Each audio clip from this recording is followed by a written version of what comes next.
મારા ઘરના છે એમને લંડન, દુબઈ, ઓસ્ટ્રેલિયા એ પ્રકારના દેશોમાં ફરવાનું થતું હોય, આજ દિન સુધી ભૂપેન્દ્રસિંહ બાપુ એમણે વ્યસનને ટચ નથી કર્યું.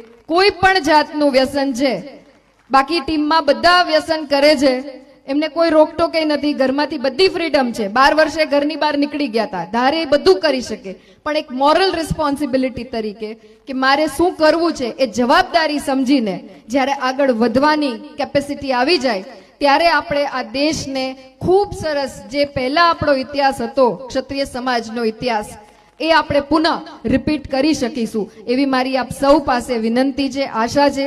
આવનારા દિવસોમાં માં સરસ્વતીની ઉપાસનાથી આપણે આપણા જિલ્લાનું ગૌરવ ખૂબ સરસ દિશામાં આગળ વધારી શકીએ, ચાહે બ્યુરોક્રેસીમાં હોય, ચાહે શિક્ષણમાં હોય, ચાહે આરોગ્ય ક્ષેત્રમાં હોય, ઇવન પોલિટિક્સમાં પણ કેમ નથી. 33% રિઝર્વેશન મોદી સાહેબના નેતૃત્વમાં જ્યારે મળેલી હોય ત્યારે મારી એવી આશા અપેક્ષા છે કે અહીં એક નહીં પણ આ અડધી સંખ્યામાં બહેનોનું પ્રતિનિધિત્વ બેઠું હોય તો ખરા અર્થમાં આપણે ગૌરવની લાગણી છે એ અનુભવી શકીશું. આપ સૌના આજે મને મારા વિચારો રજૂ કરવાની જે તક મળી, એક આદાન પ્રદાન કરવાની જે આ વ્યવસ્થા છે, સામાજિક વ્યવસ્થા, એની ખૂબ ખૂબ ઋણી છું પ્રદ્યુમનસિંહ બાપુ તેમજ એન્ટાયર ટીમ, હળદોળ સમાજની એન્ટાયર ટીમ મારો પરિવાર છે અને એ પરિવાર માટે હર હંમેશ આપ સૌ મને દીકરી તરીકે યાદ કરી શકો. જ્યારે પણ ગાંધીનગર, અમદાવાદ આવવાનું થાય ત્યારે આપ પ્લીઝ પધારજો, ઓફિસે પધારજો, ઘરે પધારજો અને આપણે આપણા જિલ્લાને સમગ્ર ગુજરાતમાં બેટરથી વધારે બેટરમેન્ટ તરફ કેવી રીતના લઈ જઈ શકીએ, સ્પેશિયલી શિક્ષણના ડિપાર્ટમેન્ટમાં, એવી આપણે ચોક્કસ સંયુક્ત રીતે પ્રયત્ન કરીએ